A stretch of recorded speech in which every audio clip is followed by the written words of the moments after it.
हम 5 साल के थे तो हमारे पिताजी हमें स्कूल में जमा कराने ले गए। जमा कराने? पहले जमा ही होते थे, कॉन्वेंट कल्चर अब है ना, एक फादर घर में। बारीक है। अच्छा दिनेश, एक स्कूल में ट्यूशन, हमारे ज़माने में ऐसा नहीं था।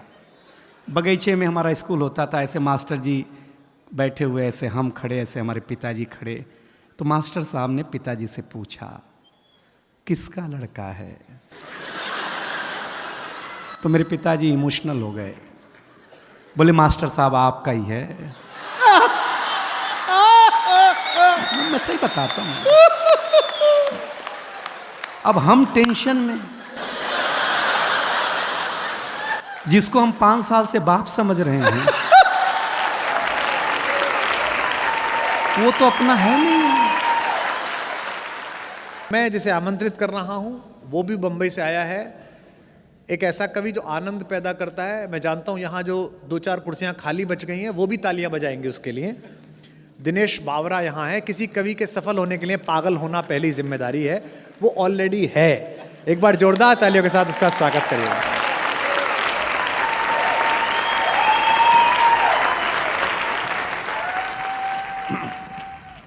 माइक वाला नहीं आएगा, खुद को ही करना पड़ेगा। जी जी जी, कोई बात नहीं। मैं दिनेश बावरा हूँ। कल ही मैंने फ्लैट लेने को सोचा था दिल्ली में। कुमार विश्वास जी ने इतना ज्ञान दे दिया कि कैंसिल करना के सोच लिया भाई साहब। अब मतलब हद है, कोई बात नहीं लेना, अच्छी बात है। मैं माइक सेट कर लूँ पहले? नहीं, बहुत अच्छा है। ये एक समस्या बीच में जो ये फोकस लाइट है, हाँ, ये थोड़ी कम कर दो तो अच्छा लगेगा। हम लोग यूपी से आए हैं, इतनी लाइट का अभ्यास नहीं है हमें। हाँ, अभ्यास कर लीजिए, नहीं तो बुलडोजर चल सकता है।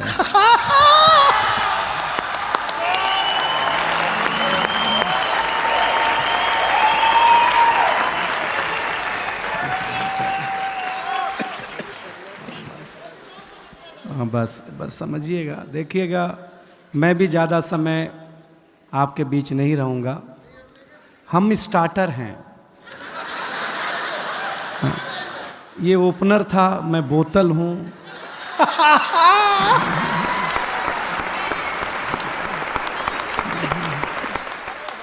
ये प्लेट हैं, ऐसे ही है सब मामला। और इतने ये सारे लोग इसलिए हैं क्योंकि हमारे बीच रौनक है, इसलिए हम लोग आपके बीच हैं।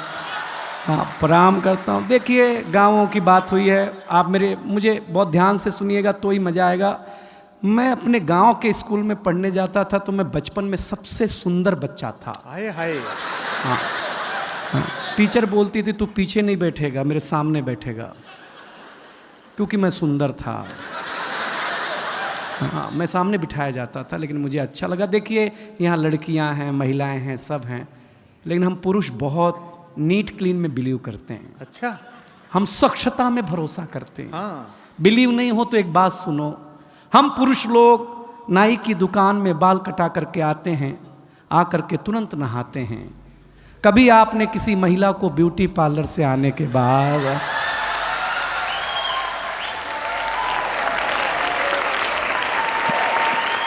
अगर मुंह धोते हुए भी देखा हो? हम पुरुष लोग हैं, स्वच्छता में भरोसा रखते हैं। कोई टेंशन नहीं लीजिएगा, गांव की बात हुई है तो मैं गांव की बात सुना दूंगा। देखिए, एक जानकारी दूं, इस दुनिया में फीमेल को बातचीत में अगर कोई हरा सकता है बोलने में, तो वो आरजे। महिलाओं से भी ज्यादा बोलने का काम अगर कोई करता है। और फीमेल आरजे को तो एक सुविधा है कि वो बिना मेकअप के भी ड्यूटी पे जा सकती हैं। बोलना ही है ना भाई, उसमें क्या बात है यार। लेकिन बहुत ताली वाली मत बजाइए, इज्जतदार घराने के लोग हैं आप, कोई टेंशन लेना मत। मैं बहुत जल्दी शुरू, देखिए हम 5 साल के थे। नहीं मत बजाओ, कहाँ चिंता कर रहे हो, हम कर रहे हैं अभी। हम 5 साल के थे तो हमारे पिताजी हमें स्कूल में जमा कराने ले गए। जमा कराने? पहले जमा ही होते थे, कॉन्वेंट कल्चर अब है ना, एक फादर घर में। बारीक है।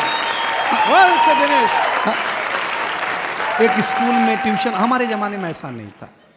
बगीचे में हमारा स्कूल होता था, ऐसे मास्टर जी बैठे हुए, ऐसे हम खड़े, ऐसे हमारे पिताजी खड़े।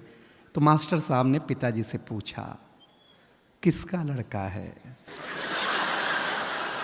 तो मेरे पिताजी इमोशनल हो गए, बोले मास्टर साहब आपका ही है। मैं सही बताता हूँ। अब हम टेंशन में, जिसको हम 5 साल से बाप समझ रहे हैं वो तो अपना है नहीं। सही बता रहे हैं आपको। मास्टर ने पहले दिन ही ब्लैक बोर्ड पे लिखा हिंदी, हिंदी के बगल में एक बिंदी लगाई। हमने मास्टर से पूछा ये बिंदी क्या है? बोले अनुस्वार है।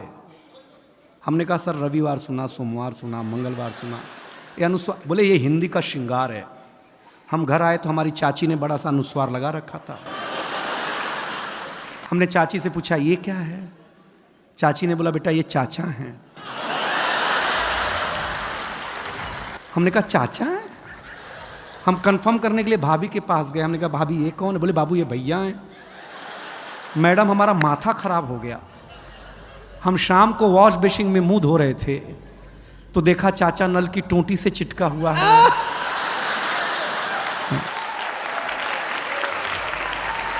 वॉश बेसिन के आईने पे चिटका हुआ है। चाचा को जब मैं कमोड पे चिटका हुआ पाया भाई साहब, मैं सच बताता, सवेरे हम कहीं भी लगा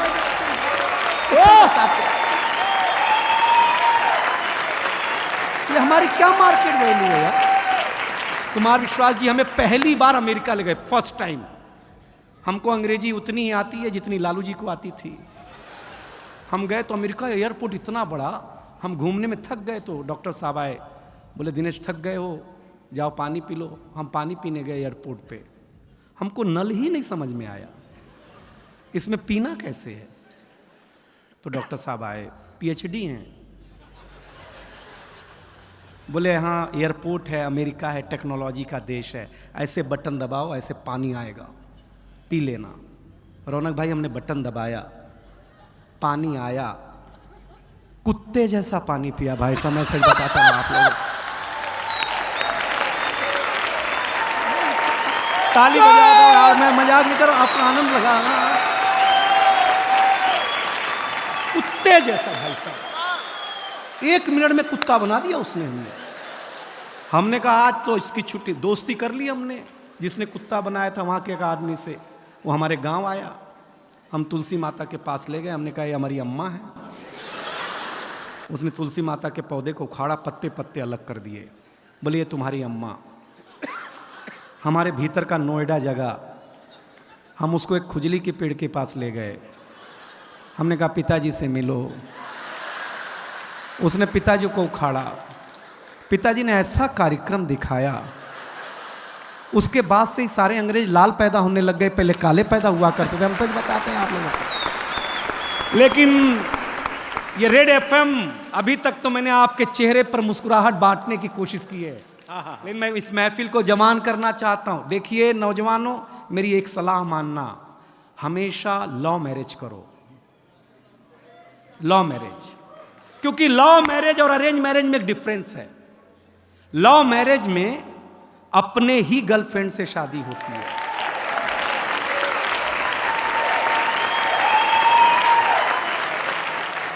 अरेंज मैरिज में भगवान जाने किसकी मत्थे आ जाए। लव मैरिज करो। खुसरो लिखता है जिहाल मिस्की मुकुंद तगाफुल, दुराए नैना बनाए बतियां, किताबे हिजरा न दार मैजा न ले हूँ काहे, लगाए छतियां सखी पिया को जो मैं न देखूं तो कैसे काटूं अधेरी रतियां, जिसे पड़ी है जो जा बतावे पिया रे पी को, हमारी बतियां न नींद नैना न अंग चैना, न आ पाए न भेजे पतियां। ये इश्क है, समझ में आया? हाँ बस, पेमेंट एक बार की है। हाँ हाँ ठीक। अरे वंस मोर सुनाते हैं, हमको एक ही पैक में चढ़ जाती है। देखिए आप मेरे लायक हो रहे हैं, लेकिन हुए नहीं है, क्योंकि ये कविता का रंग जब हरिवंश राय बच्चन की कलम में उतरा तो उन्होंने लिखा रंग बरसे भीगे चुनर वाली। ये रंग आस्था की चौखट पर आया तो मीरा ने गाया, श्याम पिया मुरी रंग दे चुनरिया, ऐसी रंग दे कि रंग ना ही छूटे रामा, धोबिया धोए चाहे सारी उमरिया। ये रंग फिल्मी पर्दे पर आया तो सुनील दत्त साहब ने कहा कि रंग और नूर की बारात किसे पेश करूं, ये मुरादों की हंसी रात किसे पेश करूं। ये रंग शायरी में आया तो शायर ने लिखा, इसी रंग रंग में रंग है, तुझे रंग रंग में रंग दिया, मेरा रंग आया है रंग पर, तेरा रंग चढ़ के उतर गया। ये रंग कविता में आया तो कवि ने लिखा, इस रंग बदलती दुनिया में मैं रंग बेचता हूं। और ये रंग जब 18 साल के नौजवान के सर चढ़ करके बोला तो गली गली में भगत सिंह ने गाया, मेरा रंग दे बसंती चोला माए।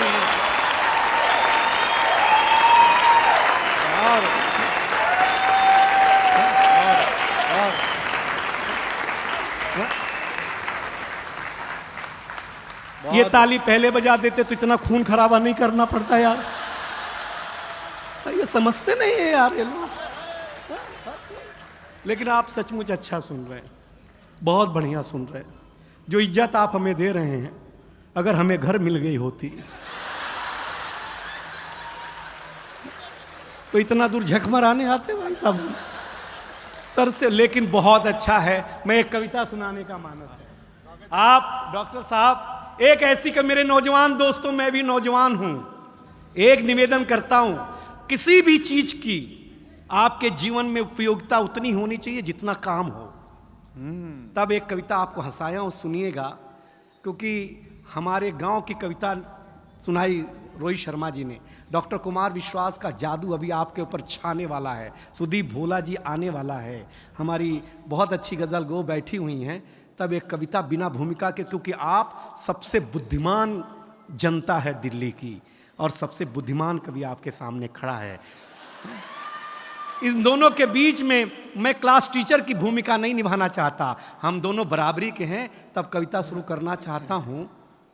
सूरज तेजी से ढल रहा है, रेड एफएम के श्रोताओं, दिल्ली वालों, सूरज सुन लेना। अब तक मैंने आपको कोलाहल में सुनाया, अब मैं आपको पिन ड्रॉप साइलेंट में देखना चाहता हूं क्या सुनते हैं कविता। सूरज तेजी से ढल रहा है, जमाना रोज बदल रहा है।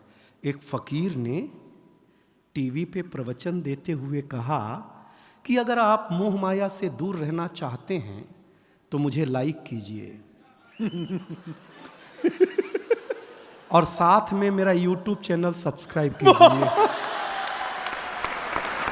ये वही है, सूरज तेजी से ढल रहा है, जमाना रोज बदल रहा है। एक संत ने टीवी पे प्रवचन देते हुए कहा कि अगर आप मोह माया से दूर रहना चाहते हैं तो मुझे लाइक कीजिए, साथ में मेरा YouTube चैनल सब्सक्राइब कीजिए। आज नहीं तो कल होना चाहता है, हर कोई वायरल होना चाहता है। पहले मेरा बच्चा घर से बाहर जाता था तो मेरा जी घबराता था, घड़ी पे नजर रहती थी, समय पे नहीं आता था तो मैं पड़ोस में पूछने चला जाता था। लेकिन अब मैं लाचार हूँ, बेकार हूँ, क्योंकि खुद के ऊपर खुद का बस नहीं चल रहा है।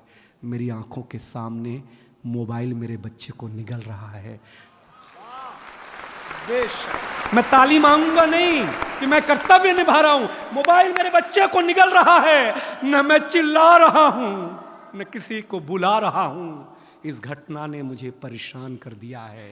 अभी मैंने अपने बच्चे का बचपन देखा भी नहीं कि इस मोबाइल की दुनिया ने उसे जवान कर दिया है। ये मोबाइल बिल्कुल नहीं मांगूंगा पीछे वालों कविता। आपके घर की त्रासदी गा रहा हो तो त्रासदी की पीड़ा मेरे तक पहुंचाना। ये मोबाइल जिसका भी आविष्कार है उसका सम्मान है, क्योंकि इसका हमारे जीवन में बड़ा योगदान है। लेकिन इसके भीतर के कुछ आविष्कारों ने हमें भोगी बना दिया है। शरीर तो शरीर, मनोरोगी बना दिया है। इसने हमारा सुकून छीना है। एक पंक्ति पढ़ रहा हूं आपके चौखट के भीतर के परिवार में, अगर घटता हो तो बताना। इसने हमारा सुकून छीना है, इसने हमारा सुकून छीना है, हमारा साकार छीना है। इसने हमारा सुकून छीना है, हमारा संस्कार छीना है। एक साथ बैठ करके बतियाने वाला परिवार छीना है। इसने छीना है नई किताब की सुगंध को। इसने छीना है नई किताब की सुगंध को, इसने छीन लिया है निमंत्रण पत्र पर हल्दी की गंध को। वाह वाह इसने वाह। छीन लिया डॉक्टर साहब निमंत्रण पत्र पर हल्दी की गंध को। इसने घूंघट छीना है, हर रात छीना है, चैट की आड़ में संवाद छीना है। पढ़े लिखे लोगों जरी दो पंक्ति समझ जाना तो बताना, चैट की आड़ में संवाद छीना है। आप कहेंगे कि ये सब नुक्ता चीनी है, लेकिन भाई साहब कलेजे पे हाथ रख करके सोचेंगे तो कलेजा फट जाएगा, क्योंकि इसने आपके जीवन जीने का आधार अर्थात उत्सुकता छीनी है। इस दुनिया ने, अगली पंक्ति आ रही है, संभाले रेड एफएम की जनता, इस दुनिया ने कुछ अजीब सा परोसा है। आज हमें गुरु से ज्यादा गूगल पे भरोसा है। आज हमें गुरु से ज्यादा गूगल पे भरोसा है। गूगल पे भरोसा, ये जो विज्ञान है इसके पास शरीर के रोगों का समाधान है, ना आत्मा का नाद है, न सुकून की बोली है। सुलाने के लिए तो बहुत कुछ है इसके पास, लेकिन जगाने के लिए नहीं, एक छोटी सी गोली है। आहा। और अंतिम 4 पंक्तियों में मुझे विदा करे, जगाने के लिए नहीं। अगर इस दुनिया से आप चाहते हैं खुद को बचाना, तो ज़्यादा नहीं, इस दुनिया से थोड़ा दूर होगा जाना, वरना ज़िंदगी के मखमली एहसास खो देंगे, हरे भरे जज्बात खो देंगे। अभी ये निर्णय आपका है कि आपको कैसे रहना है, कैसे जीना है। इन घर में एक बार बैठ करके ज़रूर सोचिएगा कि इस मोबाइल की दुनिया ने आपसे क्या क्या छीना है। अंतिम निवेदन अच्छा लगे तो ये पूरा संसार मुझे हाथ उठाकर ताली देगा, ये दावा है। अंतिम निवेदन इतना है कि अपने नौजवानों, मेरे मित्रों, मेरे भारतवासियों, अपने हौसले को बुलंद करना सीखिए। मोबाइल चलाना तो सीख लिया है, थोड़ी देर बंद करना सीखिए। बहुत अच्छा, क्या बात है, वाह वाह वाह, क्या बात है, वाह। दिनेश बहुत अच्छे।